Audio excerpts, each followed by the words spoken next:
Hygge is a word in Danish and Norwegian that describes a cozy, contented mood evoked by comfort and conviviality. For Basecamp and I, our favorite part of any long day hiking is settling into our tent and camp. The best part of camp for us, eating a warm, delicious, calorie-packed meal that actually tastes like real food. Apologies to all you cold soakers out there, but we just couldn't do what you do. We are happy to carry the extra ounces for a stove and fuel. Sarah and Brett Bolin, or Fizz and Micky D's, motivation to make freeze-dried, not dehydrated, backpacking meals such as crawfish etouffee probably stemmed from the same mindset, right? Their love of butter. Bowl Kettle is a freeze-dried backpacking food company made by thru hikers meant for anyone who likes to be outside. I'm your host, Yeti Legs, and you're listening to Yeti Walks into Basecamp, a podcast for thru hikers, backpackers, hikers, tree huggers, and anyone who just loves to walk outside. In this episode, we discuss couples hiking together and just what those added struggles might be that those couples experience. Micky D and Fizz discuss what they say are shortcomings in the dehydrated meals they'd had before their hike of the PCT, why they chose to make almost all of their food, and just how damn time-consuming it is to make freeze-dried backpacking food that tastes like the best food you've ever ordered from DoorDash. We hope you enjoy the episode and that it gets your mouth watering for etouffee to take out on your next backpacking trip, just like it has for us.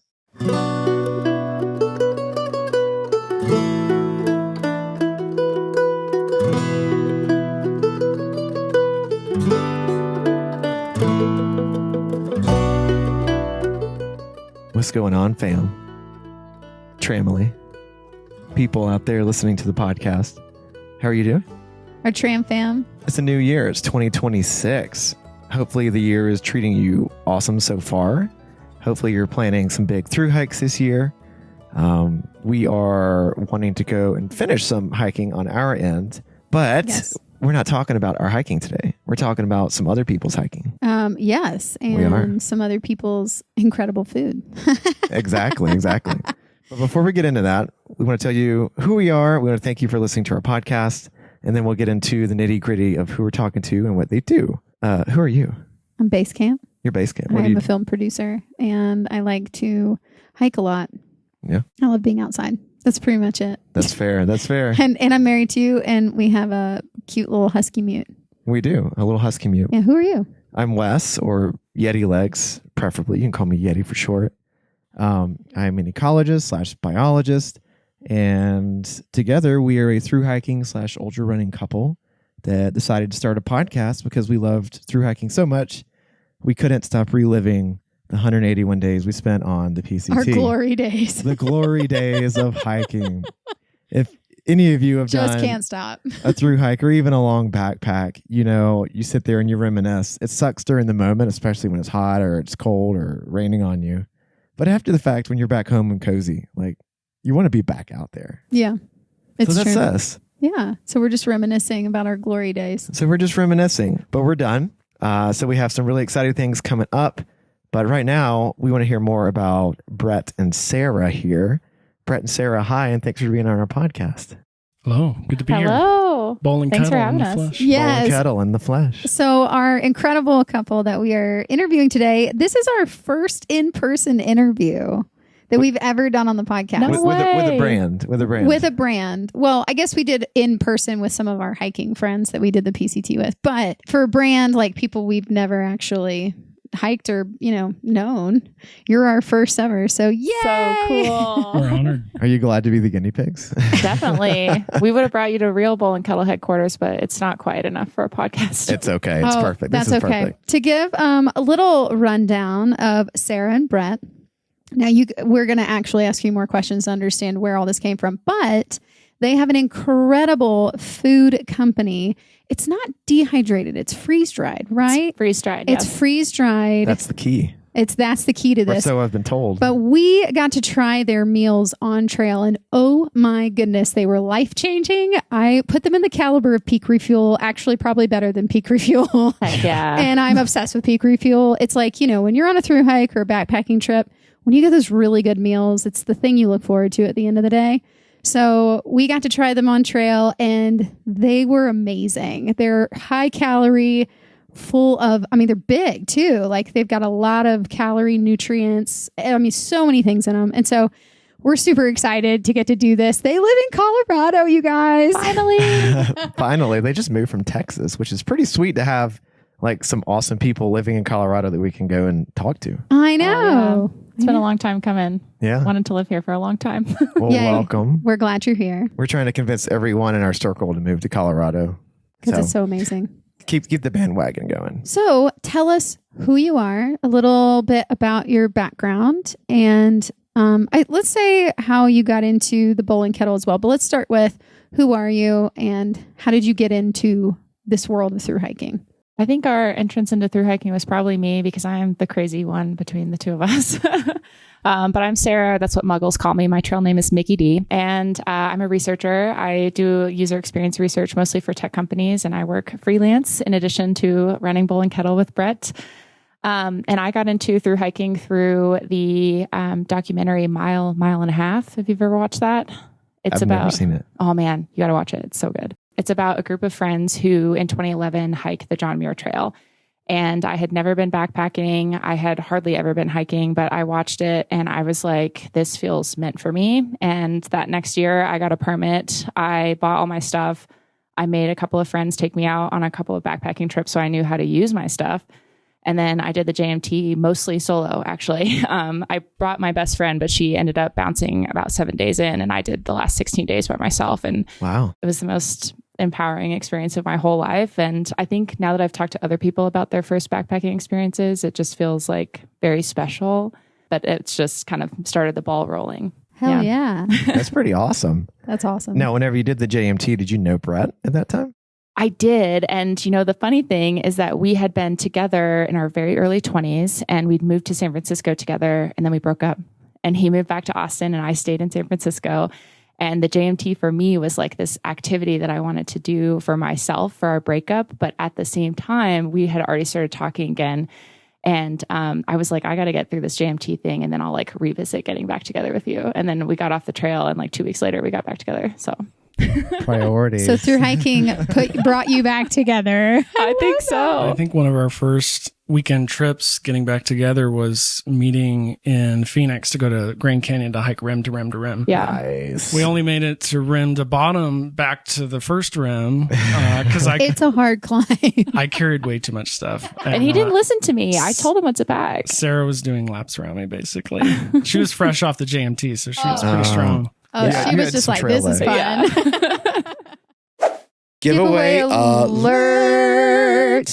It's cold outside. And you know what I love? Being warm? I love being warm. Yes, you do. You know what else I love, and I know you love too? Not having a back-breaking load of weight on your back. And you know how you get that? You know what helps that? Leve Outdoors.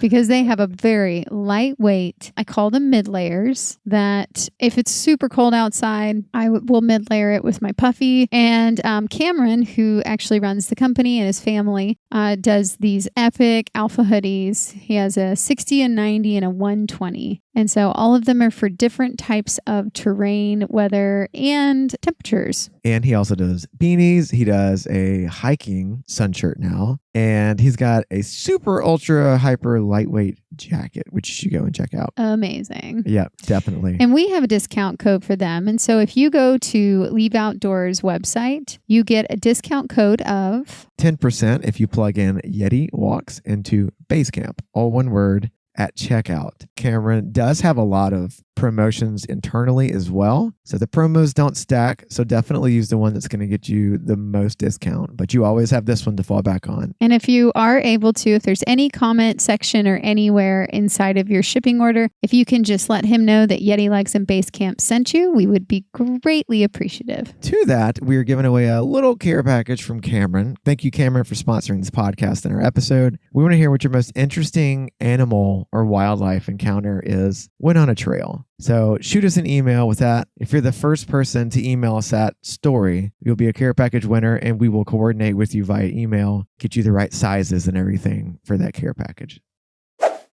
But I enjoyed it and it kind of stuck. And, you know, I've been following Sarah basically on various thru hikes, including the PCT, and it's been fun. And part of the vision behind some of the meals we've done for Bowl Kettle has been inspired by Sarah and she was making crawfish etouffee when we were first starting dating, and I was like, I think that would do well freeze dried. So we made a bunch of that for the PCT. And Wait a minute. Did you guys make all of your meals for the PCT? The vast majority, yes. We knew that we'd come up with the name for Bowl Kettle in 2020. We got the LLC, but we also knew that we wanted to do the Pacific Crest Trail. So we bought a freeze dryer when they were like preppers and like the world is ending and it's like the pandemic, and we bought one on sale and we just like taught ourselves how to freeze dry, and we made 12 different types of meals, 200 of them. And then my mom shipped them to us through our whole hike. And so, yeah, we for real ate our dog food before we started the business. Oh my God. So like all the meals you've made now for the company, you genuinely have fully tested. Technically just the etouffee, the chicken tikka masala and the street corn grits came after.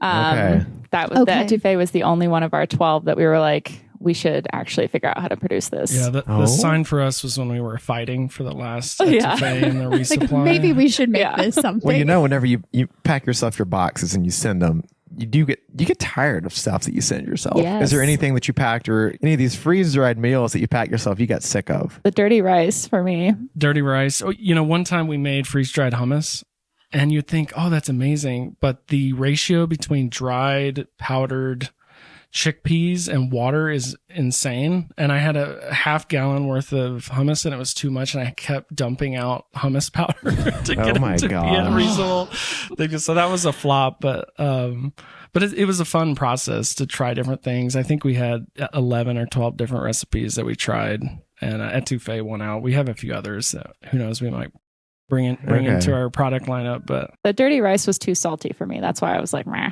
But that's so easy to control. We just do it differently next time. I wanted to ask, what is your trail name, Brett? Oh, yes, my trail name's Fizz. I had a penchant for bringing those little mini Coke cans to lunches in the middle of nowhere, and I would just pop them open. People would be quite jealous. Anyways, one of the guys that was jealous, he's like, your name's Fizz now. I love that so much. And how did you get Micky D? Oh my, well, classic 400 miles in and you're like, this is the worst my hiker hunger is going to get. No, it's not. But we stopped at McDonald's and the Cajon Pass one. The Cajon Pass one. I ate everything I could there. And then I also went to the fruit guy that was there. I don't know if y'all had the fruit guy. I think we had the fruit guy. Yeah. I bought a whole thing of fruit, ate that, and then proceeded to climb another 10, 12 miles with him. And I just got violently ill. It was terrible. And everybody was passing us the next day. No. And we were rationing water because I just couldn't keep anything down. It was the most brutal thing ever. And then the next day we ended up in Wrightwood and we joined everybody at the restaurant. I was like, I'm alive. I'm here. Let's do it again. McDonald's almost killed me. So Micky D's. Micky D. Whenever you were like projectile vomiting, throwing up, were you like, I need those calories? No. That's every time we do on trail. I'm like, no, calories gone. No, for real. At that point, it's the water. Yeah, we were rationing. He ended up leaving me to go get more water. And I was like, I'm pretty sure I can like figure this out in this next 6 miles. You need to literally go get more water for us. It was very hot that time. Yeah. Wrightwood. It sucks. It's exposed and that climb, it's that 20-mile climb up yeah. to that one part where it finally you're in the trees. Yeah. Goodness, that would be the worst time to get sick. It was not very fun. Oh. Yeah, probably my worst day on trail. So do you ever go to McDonald's now? No. There's one just up the street from us, and every time I pass it, I'm like, there's a line around the corner, and I'm like, why? Oh my God. Not a frequent stop for us. No, but on the trail, you're like really, really McDonald's look is like, yeah, it's the gold mine. Definitely. We called ahead. We were like, we heard reports maybe y'all were closed. And they're like, no, we're open. We were very excited about that. Gave us motivation for the last 10 miles down the pass there. Oh, yeah. We had a guy, Cuppa. He was so excited about Micky D's, and I just remember he ate so much food that he literally went into a food coma, and he fell asleep on that deck on the outside in the sunshine. He literally just passed out for like a whole hour. And then he woke back up and he's like, all right, mates, I think it's time to go back out there. I understand. Food coma city. That's good. I'm going to circle back real quick. So you did the JMT because you broke up with Brett. So you pretty much. I must get out there into the unknown and find myself. Yes. Yeah. Do you take credit for getting her into thru hiking? I don't whatsoever. I have nothing to do with it. I mean, we did meet through a connection with a nonprofit that we both participated in called Text 4000 for Cancer, which is a bike ride from Austin to Anchorage. I did it in 2010 and she did it in 2013, but we met through that basically after she found my profile online and that on said, OkCupid. On OkCupid, I put in my profile, I'd ridden my bike from Austin to Anchorage and she put 2 and 2 together. So So we've been endurance freaks from the beginning, actually. Kind of crazy, different endurance activities have been something we're both interested in. Sarah's probably takes the cake more than I do. She did an Ironman, JMT, and then PCT was pretty much her brainchild. And I met a PCT hiker on my JMT hike. I don't know what was happening in 2016, but there were a bunch of people who were kind of flipping back down to the Sierra. And I remember talking to him and I was like, man, that guy's a different breed of cat than me. But it was like one of those things where it's just like a seed was planted. Yeah. And then I came back wait around. a minute. Yeah. I'm like, I think I got to do that thing. I remember they were making fun of our pack sizes because we had like Mountain Hardware, just giant, like 80-liter packs or whatever it was. And I had bacon in there, of course, at the time because, you know. That was another hike when we did Ray Lakes Loop, but also in the Sierra where But we ran into PCTers. It was early season. Yeah. They were coming back to pick up some miles that they had to skip because of that was a big snow year in the high Sierras. Have you guys thought about doing the CT? Yes. I kind of want to section hike that and I want to do some like bike packing. I've never done bike packing. Ooh. I want to mountain bike it. It's a good one to mountain bike for sure. I mean, they highly encourage it. You know, it's a trail that's made for mountain biking and for hiking. So cool. It's a good one. You'll be biking a good bit, but for those climbs, We've seen the YouTube videos. The drudgery of like walking your bike up the snow. It's very steep, yes, but it is gorgeous. It's a beautiful bang for buck kind of hike for sure. I'm excited about that. I think we're going to do some trail magic this summer there. Like Bowl Kettle sponsored trail magic. We'd love to do it with you. Yeah. Oh we did it. Let's do it. Yeah, we did it a couple years ago, actually. CDT, where both of them were joined, and we did it around Leadville area. Oh my God, cool. Yeah, so we could do it again. That would be a lot of fun. Yeah. There are plenty of good spots to do it. So many good spots. So, yes, let's do it. Okay, so back to the thru hiking. You've done a lot. Brett's done a little, but you both thru hiked the PCT together. You did it in the same year that we did, 2022. What which a is great crazy. year. What a great year. What a lot of fires. A lot of fires. You're telling us. Yeah. Yeah, you guys hit them right in there too. Yeah, all seriously. of them. You hit the Did you hit the NorCal fire around Etna, Sayed Valley? Yeah. One of the people we were hiking with had a friend that lived in Ashland, so they picked us up closer to Etna. So we got a little we extra. We got off at the Etna Summit. We got a little bit extra miles than a lot of other people, but we had to come back and finish that, which we did the same year. That's actually where we finished our thru hike was at Etna Summit. In Ashland. At our Ashland, That's a good spot. Yeah. It was good. Crazy weather that day. It actually rained our first day on trail and our last day on trail. Really? The only time it rained. Which is wild. Circle. It's like film. Yeah. Yeah, it's like a film. It's like a film. Like it's a like film. Yeah, a movie. It kind of was. It's wild too, though, because I think on that trail, we were saying you could count on one hand how many times it rained. Truly. In the 181 days we were out there. Yeah. It's like maybe 5 days total. Yeah. So that's so ironic that the first and last day it was raining. I had a feeling too when we woke up in Campo that morning and it was raining. I was like, man, something tells me we're just going to come full circle back to this. There you go. And we did. That's beautiful. Did y'all hike the trail when you were dating, engaged, married? What did that look like? Married. Okay. Yeah, for a year. No, 2 years. Almost 2 years. No way. A year and a half. Yeah, we got married in 2020. We did too. Wait, when? November. November 14th. We're the 14th. Shut up. I'm serious. We're learning so much about each other. I know. Oh my God, I love this. November 14th. November 14th is when we got married. North Carolina. In North Carolina. Shut up. We were in Marfa, kooky. Texas. Oh yeah. My gosh, you guys. Hey, well, happy 5th anniversary. Happy 5th.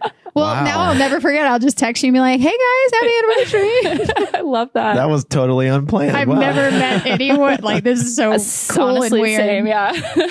and like you guys understand this too then on being married and going on a thru hike together within a year and a half of your marriage. Like yeah, we were saying how we just felt like it grew our communication skills so strong. Yeah. It taught us so much about each other. And forces you to. It forces you to. And also, I felt like it made us feel married longer.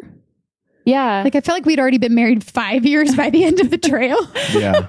So many people are like, man, I couldn't walk across the country by myself, let alone with my spouse. And I'm like, we actually had fun. It felt like a honeymoon at many times. Like, it was really nice. It was very special. Very special. We definitely got on each other's nerves, but there was never a point. I mean, like at the end of the day, you have to sleep in this tiny tent. So here we go. Yeah, you got one tent you're sharing amongst the two of you, so you have to sort out everything. You better figure it out. Yep. One tent, one sleeping bag, one quilt. Oh, you did that? Yeah, we did a double quilt. What about the mats? Did you do double mats? No, we had single mats. Oh, okay. What did you think of it? Because I've been trying to talk him into double mat, double quilt. Yeah, quilt is fire. Loved it.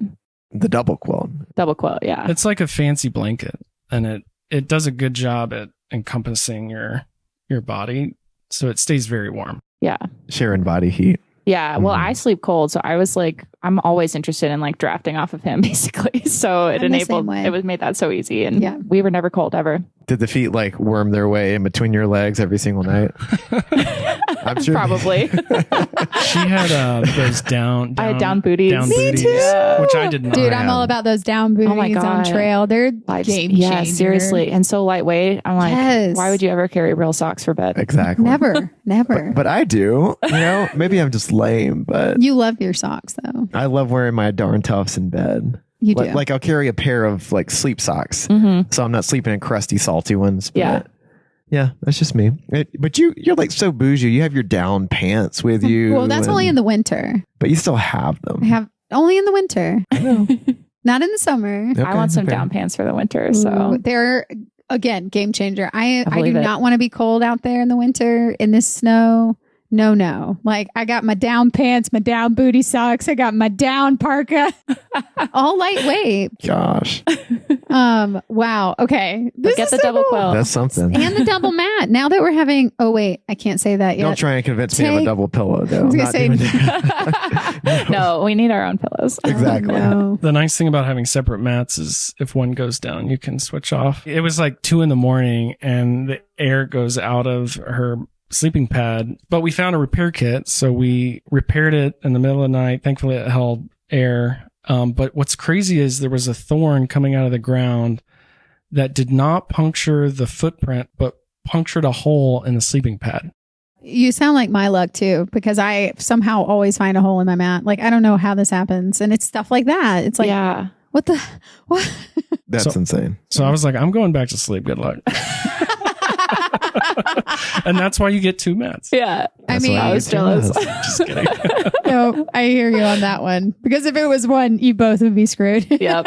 No, she popped hers and I gave her my mat. I was like, I'll be the knight. Yeah. I'll be the knight shining. He was. Well, it was only because so it was days in and he wanted to hear me bitching every single night. It was really that. We were stuck in the Sierras, for like one of those long sections, and it happened in the Sierras, and I was so mad, and I was like, no, I don't want your mat. And we had our thermarest. What are they called? The accordion. The switchbacks. We had the switchbacks, and we had our thermarest blow up mats as well for the winter because we did it in May, from the beginning of May. And so we were in there in the snow, and so I was like, no, I'll just use my switchback. It's fine. But then in the middle of the night, I'm just like, like I'm just making all these noises and tossing and turning and keeping him awake. And he's like, you know what? Just use my mat. But I kept offering, and she's like, no, I can't do that to you. And I'm like, just take it. God, I love you, but I need to sleep too. Yeah, he's like, I can sleep fine with the switchback. Just take my damn mat. I was like, look, we interviewed Glenn Van Pesky. He's the founder of Gossamer Gear, and he's talking about how whenever he is setting up his tent and everything, really his tarp at night, he'll do like a little a butthole in the soil, so he's got like the perfect curvature. Oh, that's genius. Yeah, so I'm like, it's possible to sleep well without using an inflatable mat. You just got to know what you're doing. I disagree, but that's just me. I like my it mat. Depends. I don't know. I think if the ground's cold, that's what gets me. Yeah. I'm like, Really? yeah. I just can't have that on my backside, especially with the quilt. Yeah. Did you guys feel like the longer you were out on trail, the better you could sleep out there? Oh, yeah. Yeah. Because you're just exhausted. Yes. I think that's it. You just never get enough rest out there. There's never enough recovery time. Yeah. But I felt like we had a king bed towards the end. I was just like, this is the best. slept better in my tent than we did in hotel rooms, I feel like. So I think that's Good, how it yeah. got for us too. I think it was good quality sleep, but it wasn't very much of it. Yeah. It seemed Yeah. not enough. Yeah. Well, it's like the longer you're going, the bigger the days that you're trying to push. What were your average mile days? Like we've come a long way now. We don't care much about base weight and like how many miles you're blowing through. But whenever we were hiking that trail, we were pushing for 20s to 30s. And I By don't think the end. we wouldn't do that now, I don't think. No, I know we started that trail doing like 10 to 15s and then that's what we did too. We needed to train up into it. Like, and I was so paranoid about injuries. same. And I was just like, man, the only thing we need to do is get through the first 6 weeks without screwing anything up. And then we're pretty much golden. Yeah. So, and that was like, you wanted to push. It was also hard because you're making friends early but like we would kind of intentionally hold ourselves back so we didn't push too hard in the beginning, which I think was the best decision. But it was hard too at times to like negotiate how many miles we're going to do. But towards the end, I mean, there's so much pressure. I feel like you feel on the PCTs. It's like winter is coming. And the fires. And the too. fires. Yeah. So yeah, we were doing 20s. Probably, I think we were between probably 23 and 27 towards the end. We only did 130. We tried to be like chill about that. But my feet hurt. My feet never freaking stop hurting the whole trail. Same. They No don't. one tells you that. No one but tells you that. Your feet and your body never stop hurting when you're doing the trail. Yeah. And my feet grow a whole size. I don't know if that happens to y'all. Yeah. Yeah, I they- know they we're a size flatten out. 9. Yes. Yeah. Mhm. Yeah. I got to like mile 700 or 800 still with like swelling feet issues that turned out to be lymphatic swelling. Thankfully, Blaze Physio was helpful in figuring that out for me, but I just needed to massage my feet. But that caused a lot of cramping. There's inflammation. But after I fixed that, thankfully that was done. And, even through to 1,000 miles, feet hurt for some other reason. Yeah. He would walk like a grandpa when he had that lymphatic swelling in the morning. I mean, just the slowest walking. I took more ibuprofen than I care to admit Yeah. to get through that. It was ibuprofen Vitamin abuse. I, baby. Vitamin I. Vitamin I. Look, Oh my You do what you God. have to do. You do. I mean, Yeah. once it True. kicked in, it did its job. So Yeah. I do Can't appreciate complain. it. Yeah. Did you take any edibles with you? I hear you're No. high tolerance to edibles. I have very little tolerance. Turns out. Turns out. No, I don't think I did. I Actually. think I was our supplier on the trail of that. Really? Yeah, and a guy in our tramily, I think he had like one of his brothers or whatever was like working for a grow operation, and he showed up with this bag of probably 20 pounds of weed on the trail, and Oh. I was like, "You got to be kidding me!" When I saw that. You're like, yes, please. Are you Yeah. handing some out? Yeah, I think I took probably, I don't know, I couldn't tell you how many ounces. A lot of ounces for $20. It was, I should have paid way more, basically. Jeez. Wow. my kind of high was going into the high Sierras right out of Kennedy Meadows. And then there was a trail angel with all he had were these cutwaters. And so I was like, well, of course we have to stop. And it's like 9,000 feet. I forgot about this. And I had 2 cutwaters, and my goodness. You were trashed after Yeah. 2. You're like hiking out like, woo. Thankfully, we only had like a mile and a half left or And so. I think I was getting sick that day. You were getting sick, and then Yeah. I subsequently got sick. So it was a cascade. Yeah. Oh, It no. was just a nightmare situation. We tried hiking drunk a couple of times. Don't recommend. No, I can't remember if we ever hiked. Oh, I was You did plastered at the northern The terminus. last day you were. I don't even remember climbing out of the. He the doesn't. northern He terminus. barely remembers. Yeah, like because we took an entire bottle of Angel's Envy whiskey down there, Oh, hell yeah. and the Glencairn glasses, and And then someone had a bottle of champagne. so we just like So, all like- we're passing out whiskey, champagne, and I didn't have as much as you, but yeah, apparently he doesn't remember going up because I could feel the fire on my face as we were climbing back up my from God. the terminus. Wow. And I was like, something's off. And you could see ash starting to fall, and it was just one of those things where like, something feels off. And then we got up there and it was just, like the fires that we had seen had like quadrupled in size. And that's when they closed the trails down officially. Like we were there That's when it terrifying. all blew up. It was terrifying. But he doesn't remember any of I'm like, you don't remember it feeling a furnace down there? He's like, no. Wow. I was like, I was oh. like, I'm staring at the dirt and walking. Not bad. Yeah. But yeah, and now here we are all drinking Coors Edge non-alcoholic beers. Where's Edge? Drink of the choice Hey, for you. We're all pretty drinking good. Coors Cheers. Edge. Yes. Giveaway alert. When you're 15 miles into your day and your climb is just getting started, every ounce matters. You need gear that is just as strong as you are without the extra weight. Aardwolf Gear Company crafts intuitive, ultralight accessories for the outdoor enthusiast in you. Using creative design principles and Dyneema composite fabric, they hand make accessories that are durable, waterproof, and designed to withstand the elements you choose. All of their products are cottage made in Flagstaff, Arizona, just a mile from the AZT. From spoon covers to waterproof food bags, Aardwolf gear is made by backpackers for everyone. When Basecamp and I hiked the Arizona Trail in November of last year, we not only cozied our spoons with a little slip cover, but we also put our full-size toothbrushes, not the sawed-off ones, into their little color-coded sleeves so we could tell them apart. We also stuffed our electronics into a waterproof ditty bag and stored our food in a roll-top sack that we knew would keep our food protected from winter condensation without breaking our backs. Every single bit of it was Aardwolf gear.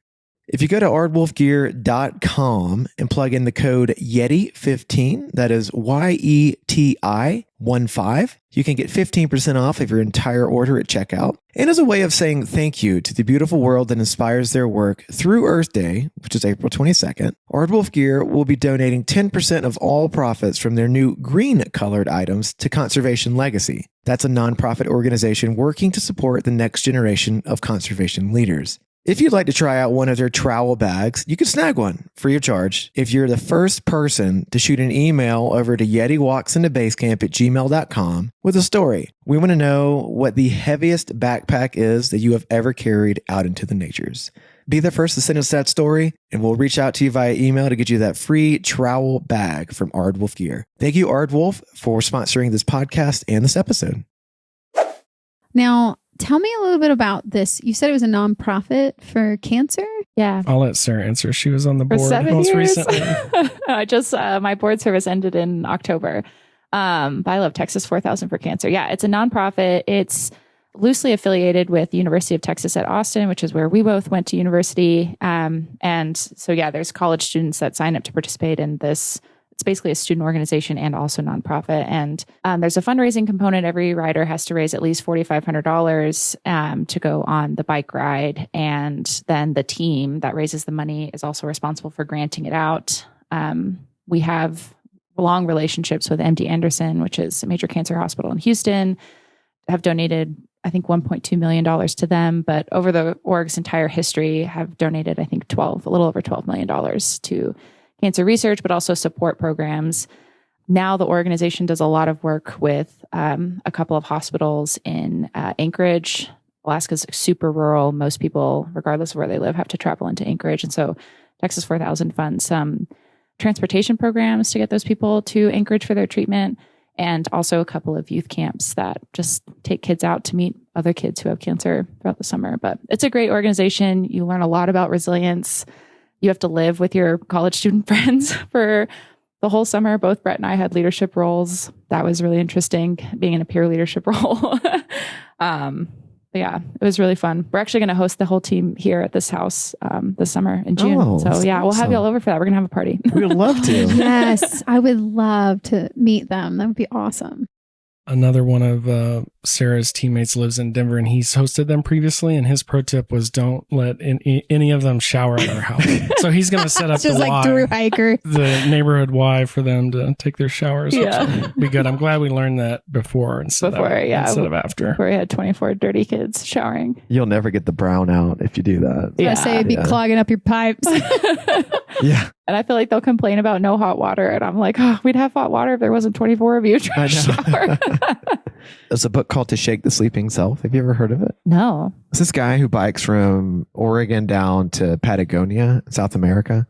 It's less for charity and more for like self-discovery.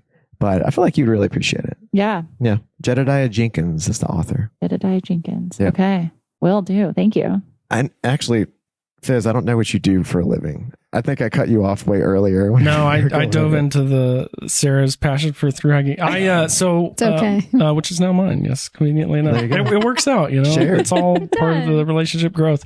So I've been in digital media most of my career. I got a degree in film from the University of Texas at Austin. So I worked at a magazine for a stint of time, and now I help with digital content management at Charles Schwab. full time. And then, of course, starting Bowl Kettle on the side. Whoa, that's a lot.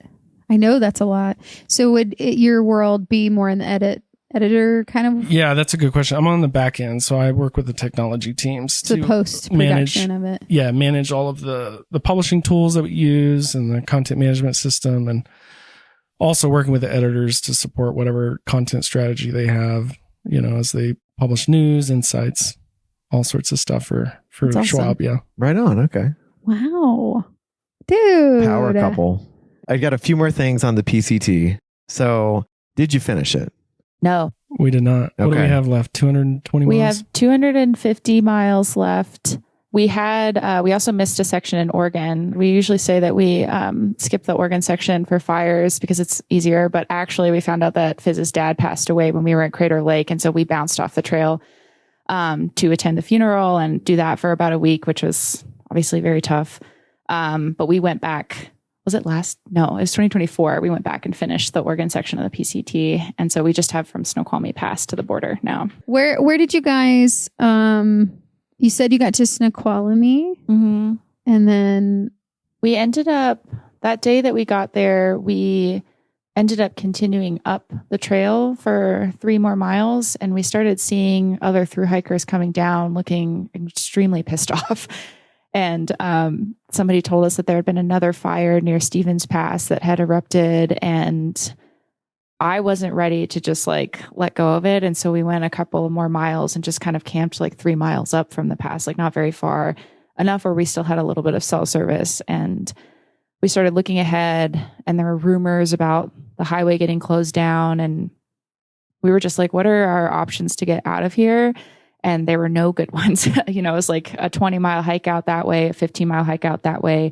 And we just decided, well, if we get in a situation where there's a bunch of smoke, we don't want to do that from a health perspective. That's too long.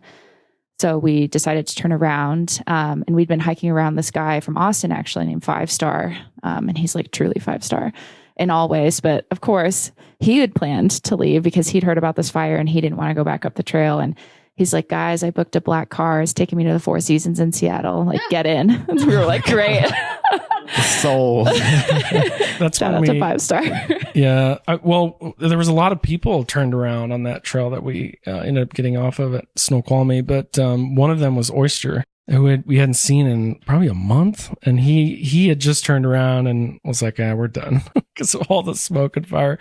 But when we got back to Seattle with 5 Star, I think that's when we went south and picked up that 160 miles at Sayad Valley, Etna, that had closed right before we had to bounce. Last question related to the PCT. Okay, so you did it as a couple. What was the biggest argument y'all had on that trail? Because you're out there for how many days were y'all out there hiking?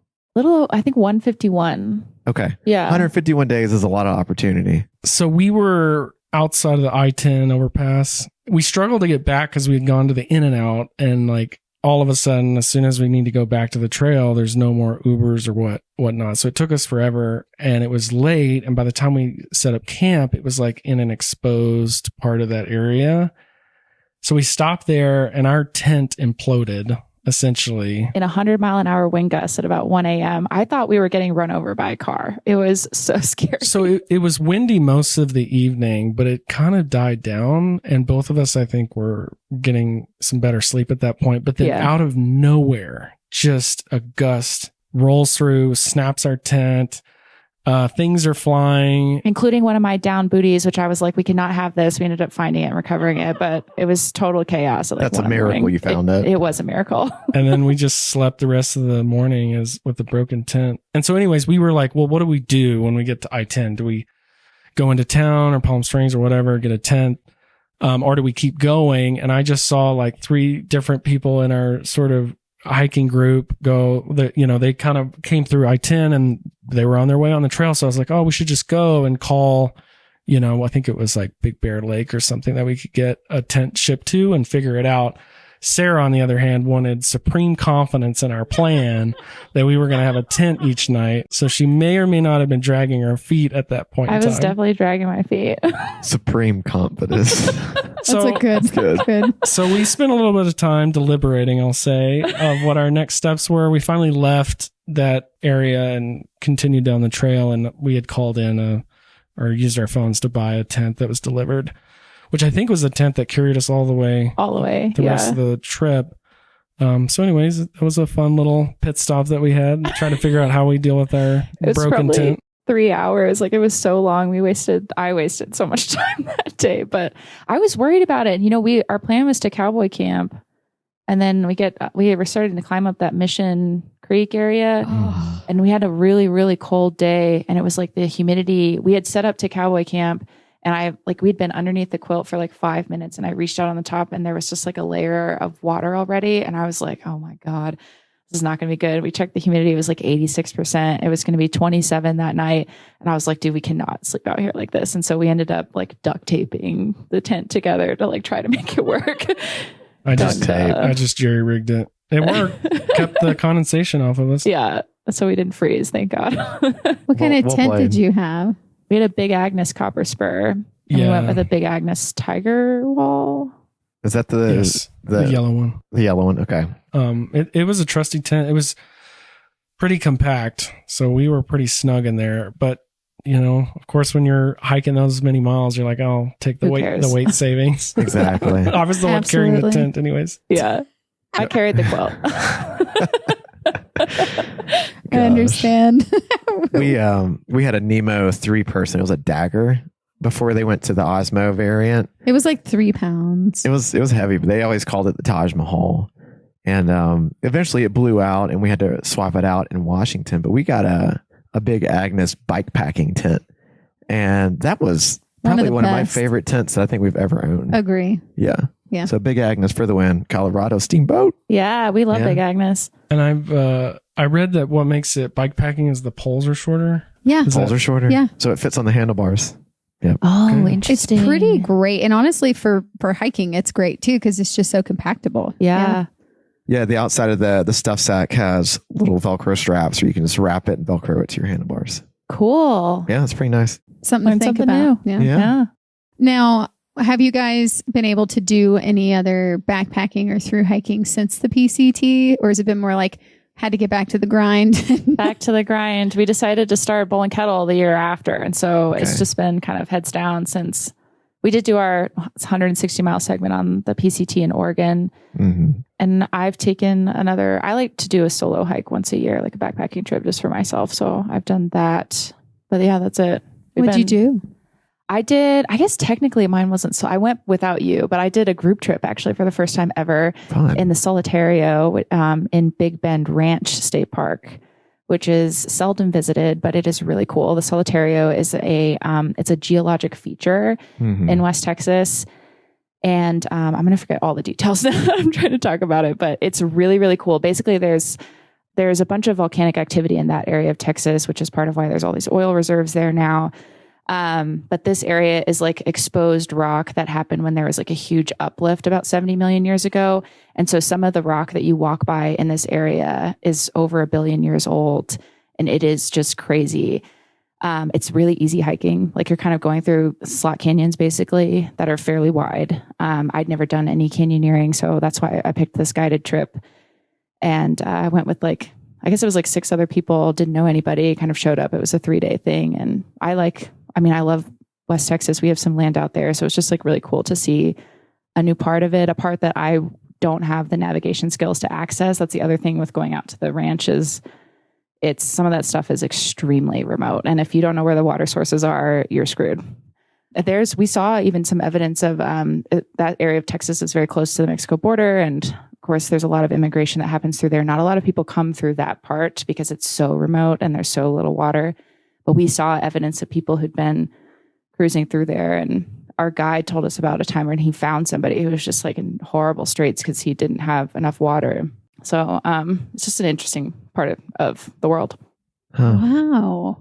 Solitario. Texas. Okay. Solitario, yeah. I've never been to Texas. I'm sorry. What? I've been a few Not times. because I haven't wanted to go, but well, if you visit virtually on Google Maps, Solitario you can pick out pretty easily. So you can see it. right around Big Bend National Park, it's literally like a perfect circle from the crater, from the volcanic activity, and it looks like a giant asteroid hit Earth because of how round it is, but no, it's just geological activity. Yeah. Okay. It's cool. Should Google visit. Google visit. Google visit it, yeah. Well, I guess that leads us into... Well, what a great segue. That's perfect. Thank you. Yeah. I guess that leads us into now. You said that you kind of hit the ground running with Bowl Kettle after you were done with the PCT. Did you just... What was that process like? Man, it was honestly so chaotic now that I think back on it. We came back because we fully quit our jobs, so we didn't have a plan. And I came back and I actually just got rehired full time at my previous job, which is at Outdoorsy. So it was like really nice kind of getting to be in that space. And his job search was a lot harder. So I kind of like smoothed right into it and was able to provide coverage for us. And we were like working on Bowl Kettle, but it was sort of like, we need to figure our stuff out financially. And then right, like the 2 weeks after you got hired at Schwab, I was laid off at Outdoorsy. So it was like, whoa, this is the craziest time. We actually lived in our RV in Terlingua for a while before moving back to our house in Austin. And we spent a lot of that year figuring out how to cook food legally, like getting a commissary kitchen in Austin and figuring out how to make food in bigger batches. And I don't even think we'd bought our first large freeze dryer at that point. The Jolly Gear motto is where fun meets functional, and the owner, Jolly, truly wears that motto on his sleeve. Blending the comfort of a button-down with the sun protection of a sun shirt, Jolly Gear creates tops and dresses that dries quickly and offers antimicrobial properties. With color patterns like disco, leopard, kaleidoscope, pool party, and trail madness, you can expect only the most epic of double takes when walking by hikers on a trail with your Jolly Gear on. When we hiked the PCT in 2022, we made it to Burney Falls only to have our sun shirts literally dissolving on our bodies. We reached out to Jolly and, free of charge, he expedited 2 matching Casa Orange sun shirts to us in Redding, California. We finished the trail in those shirts and still have them to this day. Marie especially loved the ponytail hole in the back of the hood that allowed for sun protection without discomfort. Crafted by a thru hiker for anyone who loves to go for a walk outside, check out jollygear.com to outfit your next hike with some high personality sun protection where fun meets functional. We spent 6 months on the packaging design with our designer. That was a very long process. I was going to ask because it's such a cool design. It is so freaking beautiful. Very cool. I love our package. Thank you. Was it one of those things where you were like, you'd be like, we need to change? Like, was it almost like, okay, this is beautiful. This is it. This is the winner. Brett knew that he wanted to have like an illustrative style. Like if you look at the backpacking food that exists, a lot of it is real photography of food, which is like not always that appetizing. Or just like random shots of people like kind of camping, like who is this and why are they on this package? So you had the vision for an illustrative design. We found a designer who had done a lot of work with restaurants and bars in Austin, and his style was kind of cool. And we knew that he could illustrate quite well. And so, yeah, we had several meetings with him, but he basically came back with our bag design, and there was slight refinement, but we were like jaw on the floor when we saw it. We were like, this is it. Yeah. So you mentioned that it kind of started, I don't want to say blowing up, but it was like, it started getting busier and busier. Was it 25 or 24? May of 25. 25. Yeah. Wasn't it because Dan Becker. Yes. That guy. Put it on YouTube. Like he actually advertised your product. How did that story unfold? So we had nothing to do with it, but we work with Garage Ground Gear, and they had done participated in one of the series that Dan Becker has around testing out new gear and if it's worth it or not. So unbeknownst to us, they brought some Bowl Kettle, and Dan was, he was a fan. So we saw that, and I don't know how we came across the video, because again, we didn't have anything to do with it. We're still small enough that it's like, if we get 10 orders in a day, I'm like, somebody's talking about us. Yeah. And so I'll just go to the internet and like Google Bowl Kettle and just see what comes up. And that video popped up, and I was like, oh shit. And we went probably for 2 days. I mean, I couldn't leave my phone alone for 30 seconds before we had an order. It was so crazy. I mean, we just got to a point, I'm not even kidding, December 19th, where I finally fulfilled the last of our orders. Not that we had from May, but it's like we just struggled to keep up basically since May. Yeah, we had like a 1 to 2 week backlog for about 4 or 5 months. I mean, congratulations, though. That's huge, especially a couple years into starting it and getting it going. That's a really big. I'm sure that's a great feeling. How does it feel? Yeah. Yeah. I mean, we definitely went out for drinks that night. I remember like literally turning my phone over on the table and being like, I just can't look at this right now. But yeah, it was awesome. And I felt like we were getting traction, and it felt like, you know, if people try our product, like we'll sell, because, you know, you'll keep going. Yeah. We still don't even know if Bowl Kettle is going to work out. Like it's just like a, you know, we're all going to do our damnedest to make sure Bowl Kettle's. Yeah, no, because your food is so good. I mean, I feel pretty good about it. I think you should. I'm not even kidding when I say this. Wesley is like a snob when it comes to like meals on trail. Yeah. And he texted me because he was doing his own backpacking trip. And he texted me, he goes, holy shit, this Bowl Kettle crawfish etouffee is the best meal I've ever had. Hell yeah. And I was like, why can't I have it? I'm so sad I'm allergic to shellfish, so I can't have it, sadly. But your shrimp and grits and your tikka masala is on point. The best. Oh yeah. Oh, thank you. Amazing. Yeah. What? No, you go. You go. No, you go. You go. Do you think it feels daunting right now, since you're like trying to keep up with orders in your inventory? You think it's daunting to think about another meal? You got your 3 styles, your 3 flavors right now. Is there a 4th or anything coming in the near future, or is this kind of further down the road? We are actively working on a new product. The slowest part of our whole business is freeze drying food. It takes a long time to get food that dry, while still preserving all the nutrients. So we have to figure out all of the capacity that we have. And it takes a little bit of work to squeeze in a whole nother product for sure. Yeah. But July 2026, that's our target. Save the date. Save the date. What is the difference, by the way, between freeze drying and dehydrating? That was going to be my question. And why does it make your food taste better and retain more nutrition? Well, there's like pros and cons to each method, but basically dehydration removes water from food through heat, and freeze drying removes water from food through cold temperatures and a vacuum. So they're different methods of preservation. Some foods do really well dehydrated, because for some foods, like mango as an example, it makes the flavor like very intense. But dehydration also reduces the nutritional value, and because it's heating the food, it just breaks down food, and then it's not as nutritionally complete. Whereas freeze drying ends up preserving like 97% of a food's nutritional value. But our freeze dryers work through a process called sublimation. So the food gets really, really cold, like minus 10.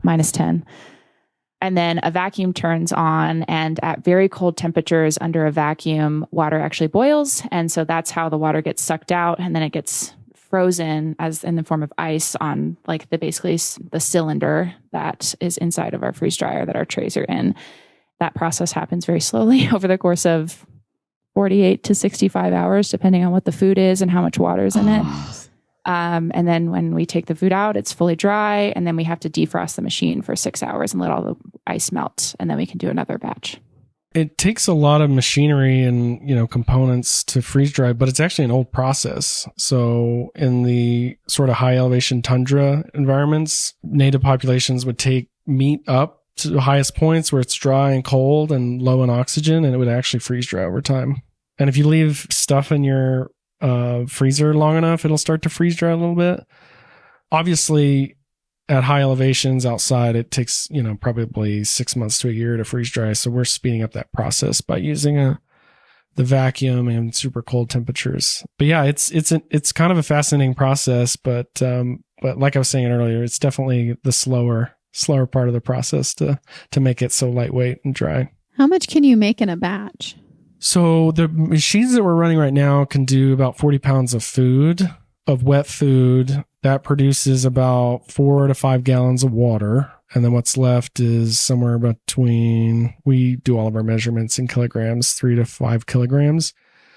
But yeah, a lot of water is taken out, and then we defrost the machines. So is that like, how many bags is that then per batch? Is that like 10?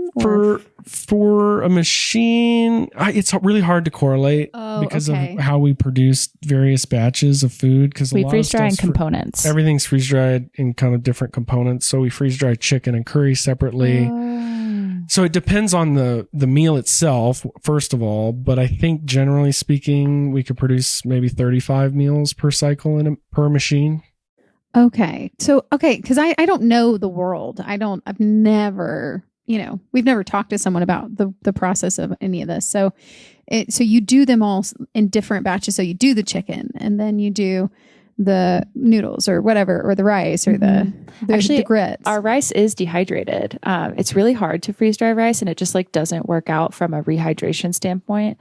So we do dehydrate our rice. That's the only thing. That's the only thing that we dehydrate. And the ancho chili is likely dehydrated as well, but everything else is freeze dried. Sometimes we try to guess how other people do their meals. Like when we make a freeze dried meal, we'll be like, how do you think they freeze dried this? But I think part of our secret sauce is because we think very intentionally about how we componentize our freeze dried meals so that they ultimately, our goal is like it rehydrates like a restaurant quality meal. And for example, like if you were to freeze dry pasta with a sauce, some of the sauce would like literally get sucked into the pasta and then it just wouldn't rehydrate the way you would expect a pasta to rehydrate. So we do a lot of that testing to figure out, and we've even made some changes. Like we used to freeze dry poblanos for the street corn grits by themselves, and we just added them into the queso because we were like, we can kind of get rid of a step and it doesn't make a difference in the rehydration of the meal, which is the most important for us. Which that queso. Queso's oh my fire. gosh, the cheese. When we did the shrimp and was it shrimp and grits? Street corn grits. Street corn grits. I don't know. I'm sorry. Shrimp and grits is where my brain goes. I can't do shrimp. But the street corn grits, I was like, this has got butter and cheese. Yes. And my a lot favorite. Of milk. Yeah. Yeah. My favorite. of the crawfish etouffee, the street corn grits, and the chicken tikka masala, your three flavors, what is y'all's favorite? And you don't have to have the same answer. That is tricky. I might have to say crawfish etouffee might just be barely, at the top spot, but it's hard, I think. I think right now mine is the chicken tikka masala, but every time I have the etouffee, like the flavor develops and it's like so rich and full. But when I'm hiking, I find, and I have the the chicken tikka masala with me, I like think about it all day. And I like that the spice builds. Like that's like just really nice. Yeah, we were actually really surprised at how well the grits were received. Street corn grits. Like I don't know. We thought that would be a popular meal, but for our first year, that really was like chasing the chicken tikka masala as our most popular meal. And now more people are learning about the etouffee. Etouffee is kind of a weird dish if you're not into Cajun food and you haven't tried it. So that's why I said it's a little bit of a sleeper. Yeah. Well, coming from Georgia, you nailed the grits. Thanks. Oh yeah, you guys nailed it. When I came to Colorado, I feel like they didn't even know what grits were. No, yeah, it was a perfect like breakfast for us after we were about to do a climb or something. I think when we did it, it was on the Arizona trails when we had that one, and yeah, it was perfect, high calorie and everything. So going back to the freeze dried versus dehydration a bit is we tried to dehydrate grits. It's like not possible, or at least I couldn't figure out a way to do it. So we do freeze dry our grits. Which is, adding to the time consuming process of freeze drying, but it results in a much better experience. It rehydrates really well. It's very creamy. Very creamy. That's what I was going to say is like, it really does taste like, because we've done grits on trail. I feel like everybody does grits on trails, but y'all's is like very creamy. Yeah. Another question on that process. Do you have to cook these food items before you freeze dry them? Yes. Yep, good question. So there are some fresh things that we freeze dry, like the tomatoes and the cilantro and the grits and the cilantro. That's actually freeze dried fresh, but everything else is cooked. So we'll grill up the chicken, we'll make the curry in big batches, queso, grits, etouffee, etc. Rice is even cooked before we dehydrate it. So yeah, we cook everything in our small kitchen and prep it for freeze drying, go through that process, store it in bulk. And then we do big packaging runs and pack it all ourselves. Yep. Right. You guys are the company. You don't have any help yet, or do no, you? We do. Oh, you do. We have a full-time cook. Actually, we just hired a full-time employee moving here. Congratulations. That's huge. Yeah, that was a big. That's as we grow the business, we're like, we take on more expenses, and it's one of the things that like we're like, oh, we have to drive sales because we have bills to pay, basically. Right. But yeah, we have a full-time cook, and then we have a series of people, including our next door neighbor, their son. He also does part-time work for us. Aww. But we have a team of contractors basically who help out on a 5 to 15 hour a week basis. Yeah, when we do packing runs, it's basically when we call in the reinforcements. You like come and pack. Yeah. Basically. That is a long, Brett and I used to do that ourselves, and we would spend 10 hours on a Saturday. We would like put college football on my laptop, and just, it'd be the two of us in the kitchen, and we were like, dude, we have got to get some help for this. Yeah, it's a lot of work running food manufacturing. It's just a lot of steps, and of course with drying food too, all the repacking that has to happen. But we've sort of made little tweaks and changes along the way and hired some help to help us scale bit by bit. Do you guys have more of a specialty in the company that you found as your niche? We do try to divide and conquer as much as possible. So I've been focused on production pretty much thoroughly, and then the recipe development that we've done. And we kind of collaborate on a lot of stuff too, in terms of decisions and whatnot. And then Sarah's been doing a lot of the marketing and helping kind of shape our social voice and all of the like amazing community stuff and the different groups here in Colorado. You've been huge into that stuff. So that's been good. Boobies.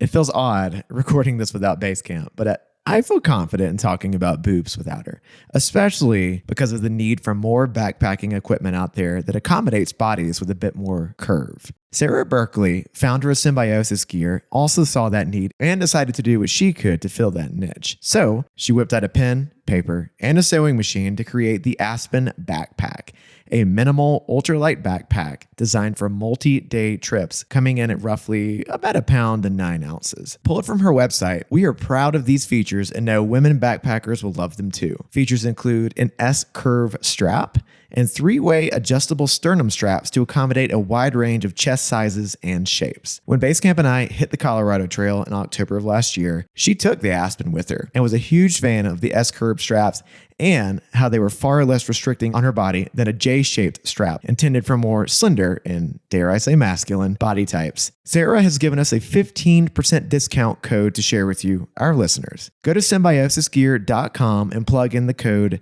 Yeti15, that is YETI15, to get 15% off of the Aspen pack. That'll save you almost $50 on a backpack that I'm sure many women and curvy-bodied folks out there would say is priceless. Thank you, Sarah, for sponsoring this podcast and this episode.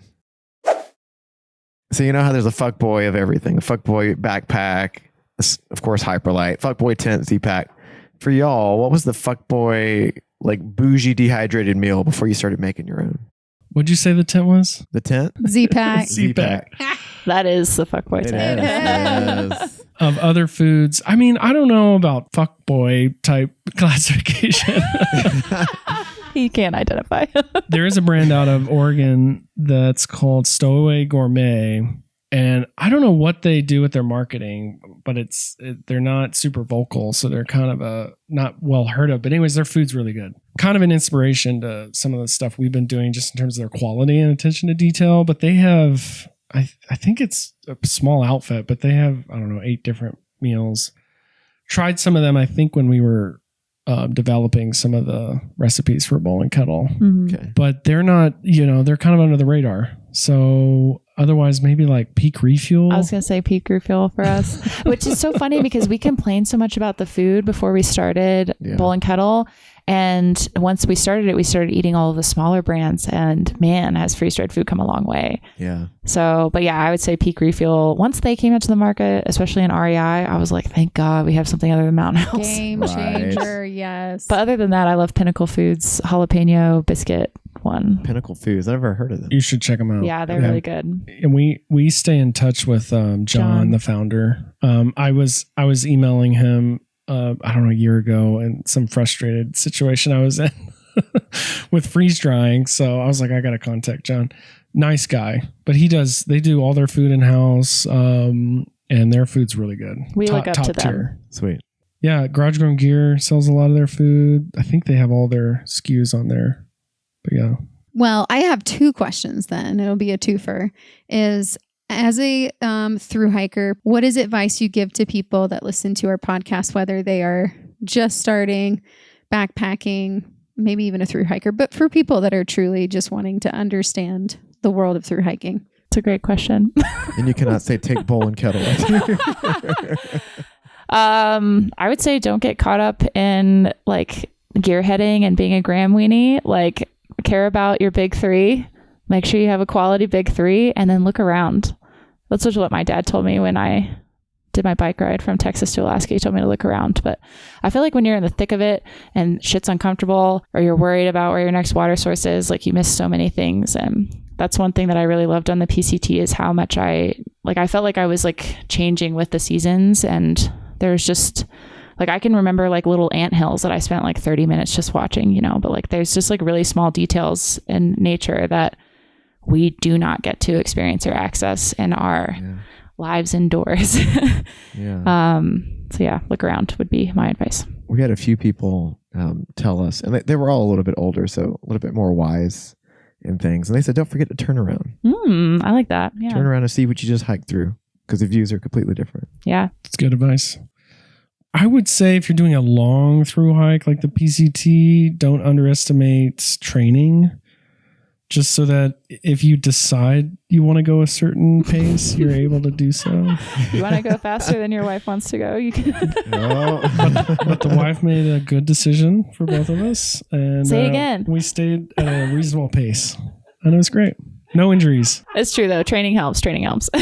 That's just something I discounted, but probably would do things differently then. But one thing I will say, counter to a little bit of what Sarah said, if you want to get into hiking and maybe you've been on a trip or two and you just didn't enjoy it, maybe it was too exhausting or it was too laborious through hiking or you know, carrying an overnight pack, I would encourage some lighting of the weight, right? Maybe not be a gram weenie, but at least go through your pack and try to figure out what you could get rid of or lighten up, because I didn't start really enjoying through hiking until I got my pack weight down considerably. Granted, I started with a very heavy pack carrying. He wore a cotton sweater in the Grand Canyon, and then we got rained on, and it was like 8 pounds for the rest of the trip because it never dried out. So don't bring cotton. You're a madman. He is a madman. He also brought a skillet and I had a DSLR with me. He went absolutely batshit crazy on that hike. But I survived, and I was like, you know what? I probably don't need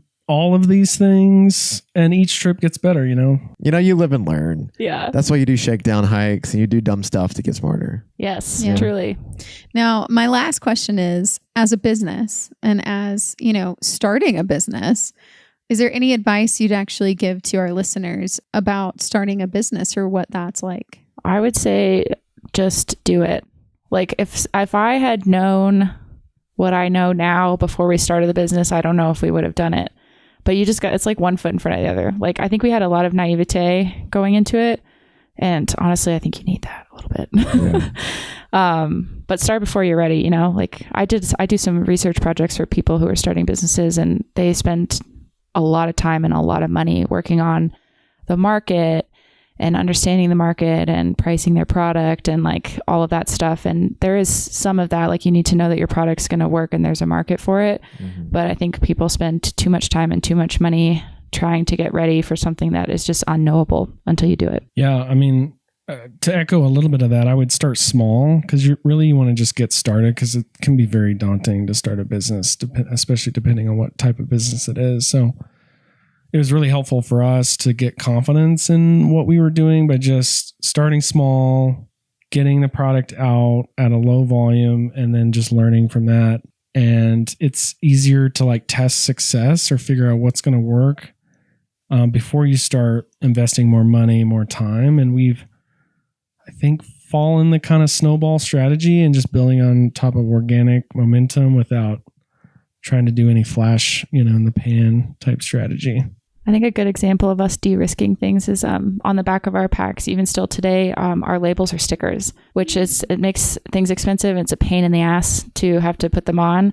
But when we were ordering our bags, we had to meet a minimum quantity per meal of 10,000 bags, which was absolutely terrifying. And we just were like, we cannot commit to the nutritional facts on this label to the tune of 10,000 per meal.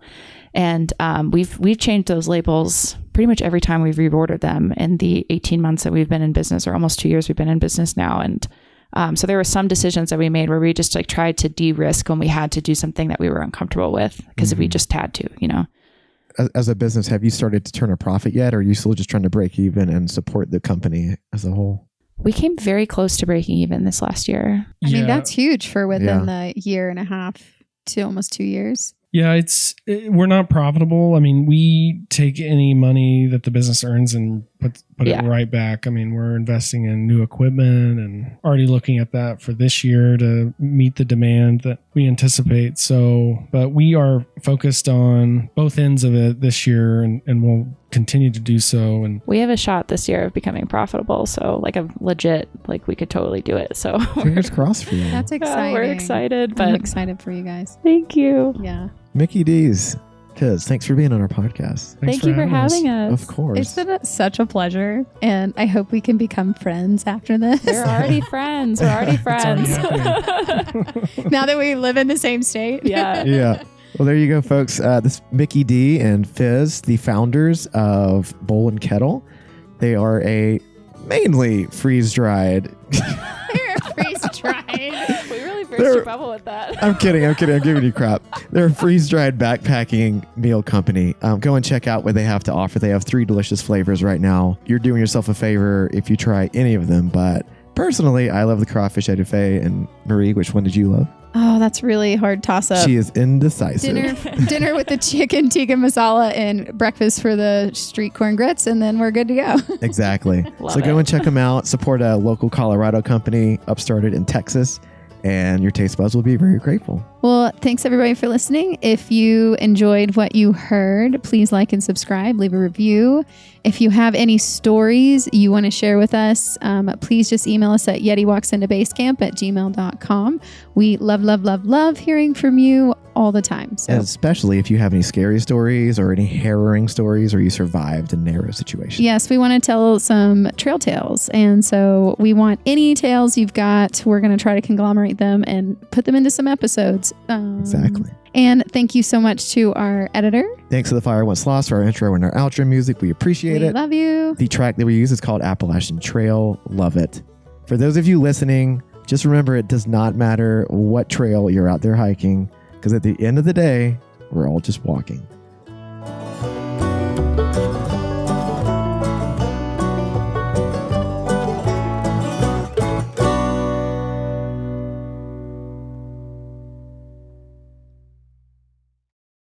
Hey everyone, Yeti Legs here. We just wanted to let you know that here at Yeti Walks into Basecamp, we do not use AI for any of our editing, and thank you so much to social our media, editor or image generation. Everything is done by hand by our team, and that's how we Let me just say them out loud, and whoever's editing this, take everybody out, put your name in there. No Brooke, Bryn, so we hope you enjoyed Steven, this episode that was AJ. hand edited by our team with talent and Hang on, integrity. rewind.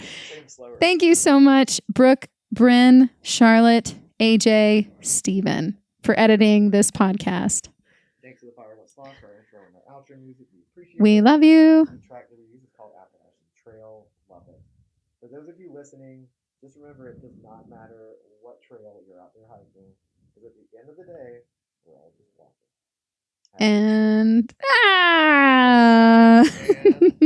Wait, and we hope if we see you out there,